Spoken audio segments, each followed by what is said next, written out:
दोस्तों, भारत देश को विकसित देश करना है। विकसित देश क्यों करना है? क्योंकि हमें नए भारत का निर्माण करना है। तो ये सरकार भी तो कर सकती है ना। सरकार क्यों नहीं देश को विकसित कर पा रही है? सरकार को छोड़ो, आप देश विकसित क्यों नहीं हो पा रहा है? सरकार की रिपोर्ट बताती है कि कुछ समस्याएं आ रही है और वो समस्याएं देश से जुड़ी हुई है। तो वो समस्याएं क्या है, पहले हमको वो देखना पड़ेगा।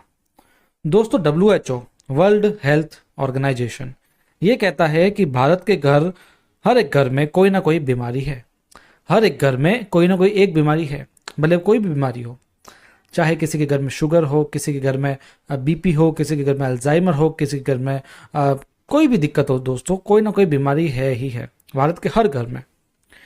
दोस्तों, आप देखिए, सिर्फ WHO तो कहता ही है, साथ में मैंने ये गूगल से भी निकाला है। इसमें क्या लिखा है? 220 मिलियन से अधिक लोगों के लिए उपचार सेवाओं तक तेजी से पहुंच बनाने के लिए भारतीय उच्च रक्तचाप नियंत्रण पहल शुरू करी गई है। क्यों? क्योंकि हाई ब्लड प्रेशर से 220 मिलियन लोग पीड़ित हैं। ये केवल ब्लड प्रेशर का है, ऐसे न जाने कितनी बीमारियां हैं और न जाने ही कितने लोग उससे पीड़ित हैं। ये WHO बता रहा है। 101 million people in India with diabetic and 136 million with pre diabetic. ये डायबिटीज से कितने मिलियंस लोग पीड़ित हैं, आप वो भी देखिए। केवल मैंने BP और डायबिटीज का बताया, तो सोचिए कितनी बीमारियां हैं और कितने लोग पीड़ित होंगे। 70 करोड़ तो केवल आंकड़े आए हैं कि लोग बीमार हैं। बाकी न जाने कितने लोग हैं जिनके जो आंकड़ों में नहीं आते लेकिन बीमार हैं, और कई लोगों को तो पता भी नहीं होती उनकी बीमारियां चल भी रही है। दोस्तों, एक और रिसर्च है, कहते हैं 74% of Indian suffered from stress. समझ के बात को? स्ट्रेस डिसऑर्डर जिसको कहते हैं, तनाव मान सकते हो, चिंता मान सकते हो, उससे 88% इंडियंस पीड़ित है। लो, 88% तो केवल तनाव से, तो सोचो और कितनी बीमारियां होगी। समझ रहे बात को? अभी इतनी बीमारी क्यों है? पहले तो नहीं थी। दोस्तों, अभी का जो माहौल है और पहले का माहौल है बहुत डिफरेंट है। अभी बीमारियां बढ़ रही है। क्यों बढ़ रही है इसके बारे में आप देखो। ये खेती है दोस्तों, पहले भी खेती होती थी, आज भी खेती होती है। चाहे वो फ्रूट सब्जियों की हो या अनाजों की हो, किसी की भी हो। पहले उसमें ऑर्गेनिक खाद डाली जाती थी, आजकल रसायन डाले जाते हैं, आजकल कीटनाशक डाले जाते हैं, है ना, बड़े बड़े केमिकल्स डाले जाते हैं। क्यों डाले जाते हैं? ताकि जल्दी से जल्दी खेती हो सके। लेकिन वो कहीं ना कहीं हमें प्रॉब्लम पहुंचा रही है, कोई ना कोई बीमारी हमें उससे हो रही है। तो दोस्तों, आगे देखिए, पहले का जो वातावरण था वो एकदम अलग था, आजकल वातावरण अलग है। पहले एयर पॉल्यूशन इतना नहीं था क्योंकि गाड़ियाँ इतनी नहीं थी, आजकल गाड़ियाँ इतनी हो गई है, एयर पॉल्यूशन बढ़ गया है। लोग AC लगवा रहे हैं तो ऊपर वो जो कार्बन निकलता है, कार्बन गैस निकलती है, वो अलग है। यानी कई सारी चीज़ें जब मिक्स हो रही है तब हमारा स्वास्थ्य गड़बड़ा रहा है। लोग इन चीज़ों पर फोकस ही नहीं कर रहे हैं। अब देखिए, दूध में मिलावट कितनी हो रही है। पहले दूध असली निकलता था, आजकल निकलता वो भी असली है, लेकिन आप देखिए दूध में कितनी चीज़ें मिक्स करी जाती है। पाउडर मिक्स कर रहे हैं, डिटर्जेंट मिक्स किया जाता है, स्टार्च मिक्स किया जाता है। ये मैं नहीं कह रहा हूँ, आप देखिए रिसर्चर्स कहती है। डेली दूध की नकली कंपनियां पकड़ी जाती है, दूध नकली पकड़ा जाता है, डेली पकड़ा जाता है। दोस्तों, पता नहीं लोग क्या क्या मिलाते हैं जो हमारे हेल्थ के लिए नुकसानदायक होता है, क्योंकि दूध को ज़्यादा से ज़्यादा बेचना चाहते हैं, सीधी सी बात है। ये देखिए दोस्तों, आप देखिए जो इमेच्योर फल वगैरह होते हैं, सब्जी होती है, उसको इंजेक्शन दे दे के बड़ा किया जाता है जल्दी जल्दी, ताकि उसको बेचने में आसानी है और वो अच्छे दिखें। आप देखिए एप्पल वगैरह में तो मिलावट होती रहती है। पहले जो एप्पल में टेस्ट आता था आजकल आता ही नहीं है। क्यों? क्योंकि इंजेक्शन से बढ़ते हैं। फूड ग्रेन्स में मिलावट हो रही है दोस्तों। आप देखिए, मैंने दैनिक भास्कर की रिपोर्ट निकाली है। डस्ट, सैंड, स्टोन, इंसेक्ट जैसी चीज़ों को फूड ग्रेन्स में मिलाते हैं लोग। इंसेक्ट क्या होता है पता है? कीड़े, स्टोन, भाटे, सैंड, मिट्टी, डस्ट, मिट्टी, ये सब मिलाते हैं। कि धतूरा के बीज को गेहूं और बाजरे में मिला जाता है। सोचो, रागी में रेडोमाइन B मिलाया जा रहा है। दोस्तों, कितनी मिलावट हो रही है। तो बीमार तो हम होना ही है, सीधी सी बात है। दोस्तों, व्यक्ति जो होता है अपनी इनकम बढ़ाने के लिए मिलावट करता है। लोग मजे के लिए नहीं कर रहे हैं, अपनी इनकम बढ़ानी है ना। क्योंकि जब फैक्ट्री से सामान निकलता है तो बिचौलियों के होकर के पास से फिर कस्टमर तक पहुंचता है। तो बिचौलिए को यदि ज़्यादा पैसा कमाना है तो ज़्यादा प्रोडक्ट का इस्तेमाल करेगा, प्रोडक्ट को ज़्यादा बेचेगा। और प्रोडक्ट यदि ज़्यादा बेचना है उसको, तो उसका से परचेज भी तो करनी पड़ेगी। तो परचेज करके फैक्ट्री से कुछ सामान लेता है, बाकी कुछ मिलावट करना स्टार्ट कर देता है। आज देखिए दूध में कितनी मिलावट हो रही है, घी में कितनी मिलावट हो रही है। खुली चीज़ों में मिलावट हो रही है तो पैकेट में तो होनी है, क्योंकि आजकल डुप्लीकेट पैकेट बनाना आम बात है। आप देखिए टाटा सॉल्ट के नमक की फैक्ट्रियाँ पकड़ी जाती है, कृष्णा घी की पकड़ी जाती है। आप देखिए न्यूज़ में सब आता है, आप पढ़ा कीजिए। दोस्तों, बीमारियाँ मिलावट के कारण और गलत दिनचर्या के कारण हो रही है। मिलावट तो मैंने आपको बताया, इतनी ज़्यादा मिलावट हो रही है तो बीमारियाँ होनी है। दूसरा दिनचर्या भी तो देखो ना, आजकल इजीनेस इतनी हो गई, लोग चलते फिरते नहीं है सही से, दौड़ते नहीं है, तो दिनचर्या हमारी गलत हो रही है। कभी भी खाना खा रहे हैं, कभी भी उठ रहे हैं। शहरों में तो देखो आप, सुबह कभी भी उठा जाता है, 9-10 बजे लोग उठ रहे हैं, फिर काम पे जा रहे हैं। कई लोग काम के कारण रात रात भर काम करते हैं, तो उससे होता क्या है, बैठे बैठे वो काम कर रहे हैं, पेट फूल रहा है उनका, डाइजेशन खराब हो रहा है, नींद सही से हो नहीं पा रही है, खाना वो टाइम पे खा नहीं रहे, रात रात को कॉफ़ी पी रहे हैं, सिगरेट्स पीते हैं। कई लोग मतलब पूरी दिनचर्या बिगाड़ के रख दी है, जबकि पहले ऐसा नहीं होता था। तो हम लोग दोष तो देते हैं सरकार को, हम लोग दोष देते हैं मिलावट को, लेकिन हम अपने आप को, खुद को नहीं देख रहे हैं कि हम कितनी गलत दिनचर्या को अपना रहे हैं, हम कौन से रूल्स फॉलो कर रहे हैं हेल्थ के लिए, क्या खान पान खा रहा है। देखो फास्ट फूड खा रहे हैं लोग, है ना, मिलावट खाना तो आ ही रहा है, चलो उसको तो आप छोड़ दो, लोग फास्ट फूड खा रहे हैं, ये मोमोज खा रहे हैं गंदे से, पानी पतासे खाते हैं लोग, मैगी खा रहे हैं जो नूडल्स होते हैं, चाउमीन खा रहे हैं, पास्ता खा रहे हैं, ये सब क्या है, ये सब जहर है ना। लोग खा रहे हैं तो होंगे बीमार, सीधी सी बात है। आज देखो हर एक शहर में, हर एक एरिया में बड़ी बड़ी चौपाटियाँ खुली हुई है, जहाँ पर इतना खान पान चलता है मोमोज का और इन सब चीज़ों का, जिसकी कोई हद नहीं है। लोग खुद बड़े बड़े रेस्टोरेंट्स खोल रहे हैं इन सब के, फास्ट फूड वगैरह के। बस लोग कमा रहे हैं, अच्छी बात है, और खाने वाले खा रहे हैं, क्योंकि खाने वाले लोगों की संख्या दिन ब दिन बढ़ रही है। लोग निकलते कार में, बैठते घर से, कार में चौपाटी तक पहुंचते हैं, बड़े बड़े मोटे मोटे पेट लेकर के कार से निकलते हैं, खाते हैं, फिर जाते हैं घर जाके सो जाते हैं। इस तरीके की चीज़ें चलती है, तो ये कोई दिनचर्या हुई का?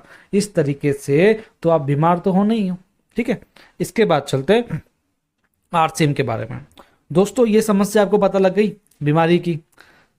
दोस्तों हर घर में लोग बीमार हैं, इसलिए देश विकसित नहीं हो पा रहा है।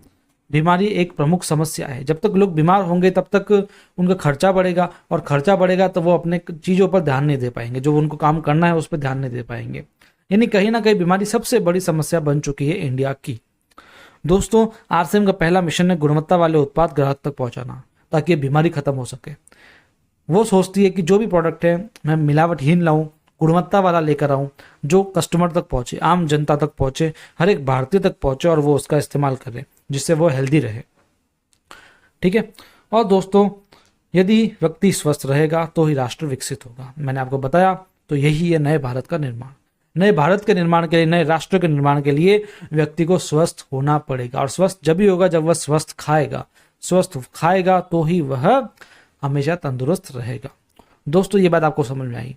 दूसरा, हम न्यूट्रिशन प्रोडक्ट्स को महत्व के रहते मैं आपको ये बताऊं, तो हम कितना भी अच्छा खा लें, लेकिन होता क्या है कि जैसे मैं हूँ, मान लो मैं घर पे बहुत अच्छा खाना खा रहा हूँ आरसीएम का, लेकिन जब मैं बाहर निकलता हूँ, कहीं टूर वगैरह करूँगा, तो मैं होटल्स में रहूँगा। होटल्स में रहूँगा तो मुझे वहीं कहीं खाना पड़ेगा। मान लो कोई बंदा टूर कर रहा है तो वो हर समय घर का खाना नहीं खा पाएगा, तो बाहर का खा रहा है, तो इसके लिए न्यूट्रिशन सप्लीमेंट्स लीजिए, न्यूट्रीचार्ज मैन वगैरह ले। उससे क्या होता है कि हमारा शरीर डिटॉक्स हो जाता है। समझ गए? हालांकि ये कोई हमारे ट्रेनिंग का पार्ट नहीं था, लेकिन मैं एक चीज़ आपको यहाँ पर ऐड ऑन करके बता रहा हूँ कि भाई साहब आप न्यूट्रीचार्ज जरूर लीजिए, जिससे क्या होगा कि आपका जो गलत खान पान होगा वो भी निकलता रहेगा और आपके शरीर डिटॉक्स होता रहेगा। तो नए भारत के निर्माण का पहला कारण मैंने आपको बताया। चलिए दूसरे कारण की तरफ हम चलते हैं। सरकार की दूसरी समस्या है बेरोजगारी।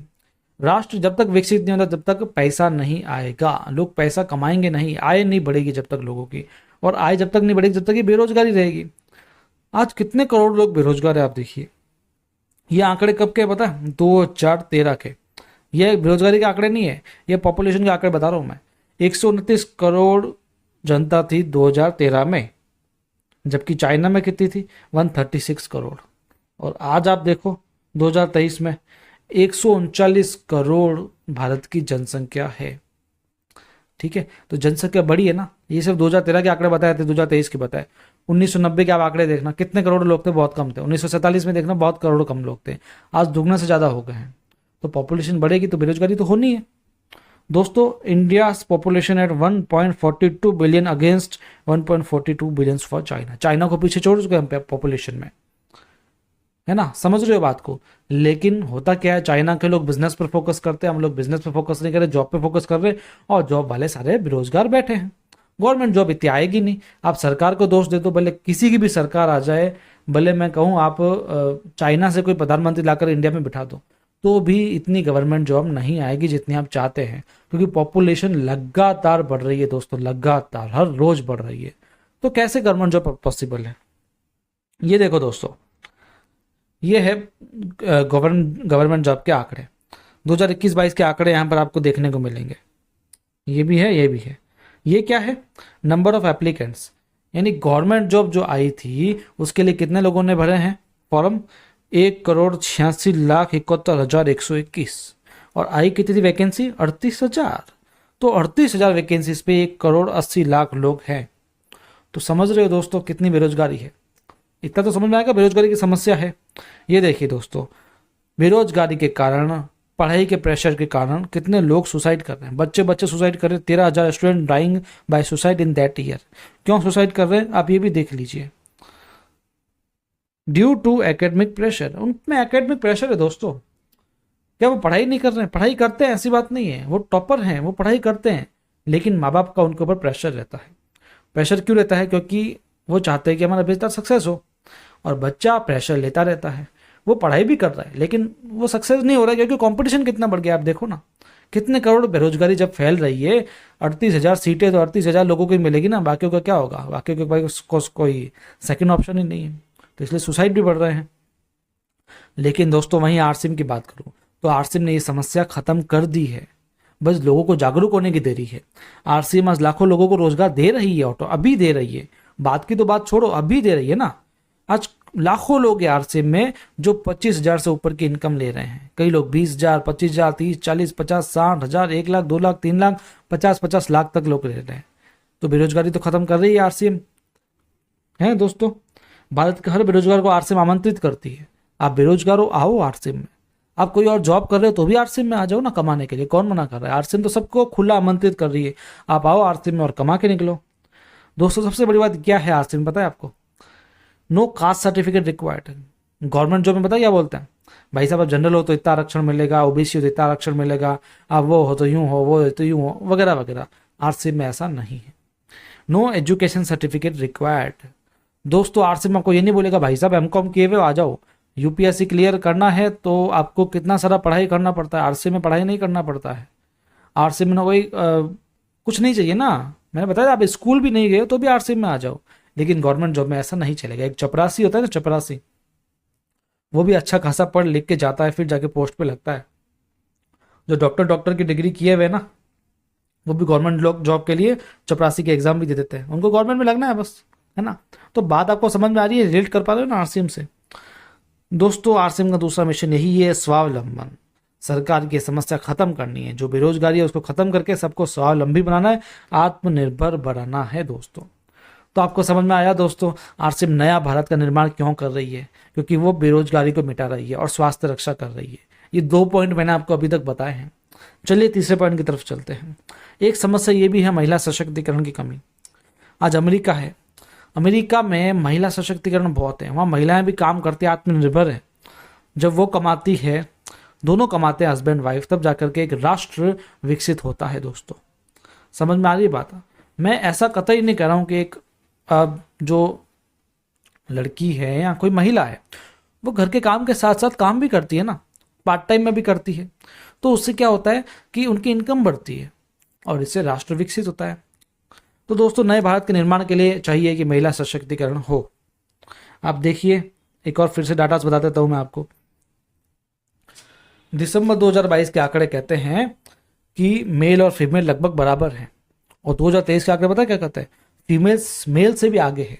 यानी फीमेल्स की इतनी पॉपुलेशन से, लेकिन यदि वो कमाएगी नहीं तो फिर कैसे चलेगा? दोस्तों भारत को विकसित करने के लिए महिलाओं को आत्मनिर्भर होना जरूरी है। तो दोस्तों आरसीएम इस मिशन पर काम कर रही है, महिला सशक्तिकरण। आज महिलाएं पार्ट टाइम में आरसीएम में काम करके अच्छा खासा कमा रही है। मैं ये नहीं बोल रहा हूँ कमाओगे, कमा रही है दोस्तों।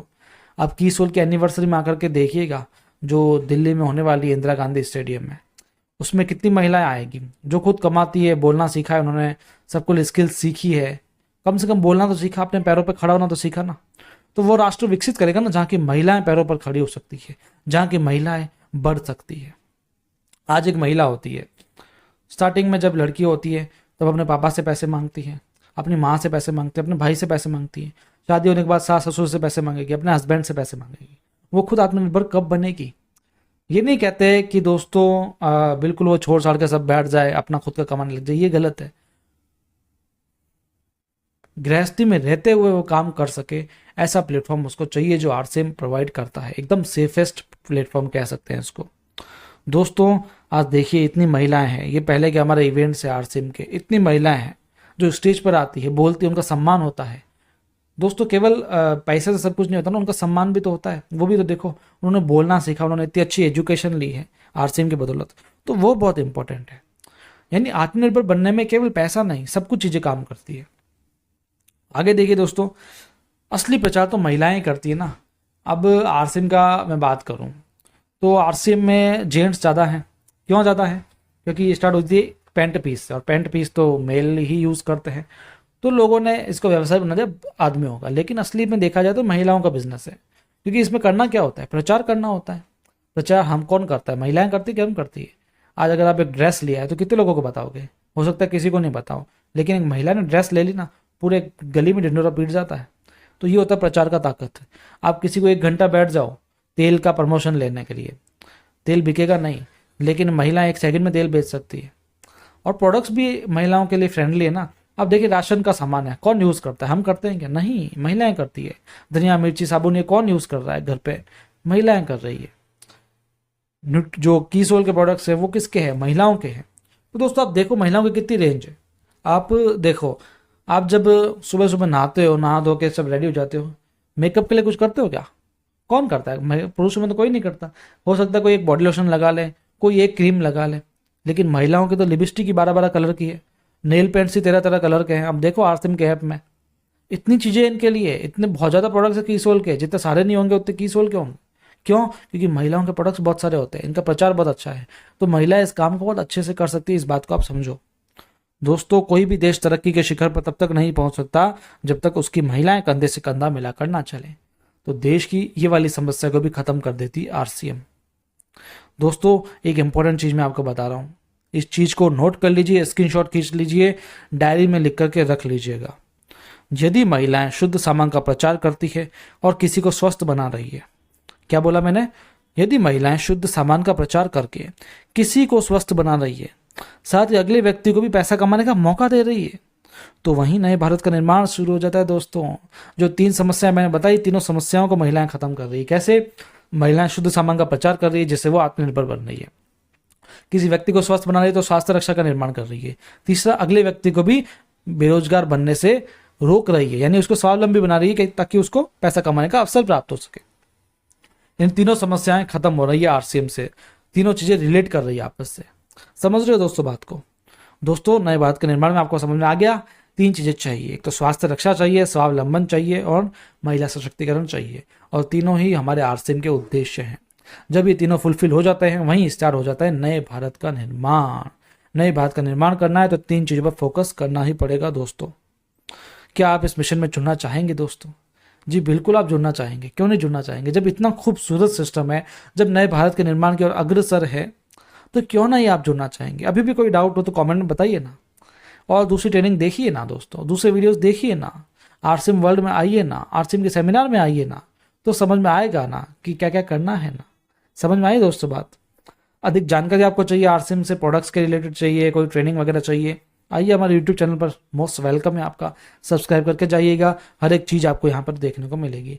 दोस्तों दिल से बताइएगा आज की ट्रेनिंग कैसी लगी, नए भारत के निर्माण के प्रति आरसीएम अग्रसर है कि नहीं है, आप जरूर कमेंट में बताइएगा, और अपने विचार जरूर शेयर किया कीजिए, तो हमें भी काफ़ी अच्छा लगता है। दोस्तों मैं विशाल कटवानी आपसे मिलूंगा अगली ट्रेनिंग सेशन में। आपने हमें वक्त दिया उसके लिए आपका बहुत बहुत धन्यवाद। इस ट्रेनिंग को नए से नए लोगों तक जरूर पहुंचाइएगा। मिलते हैं अगले वीडियो में, अगली ट्रेनिंग सेशन में, तब तक के लिए धन्यवाद।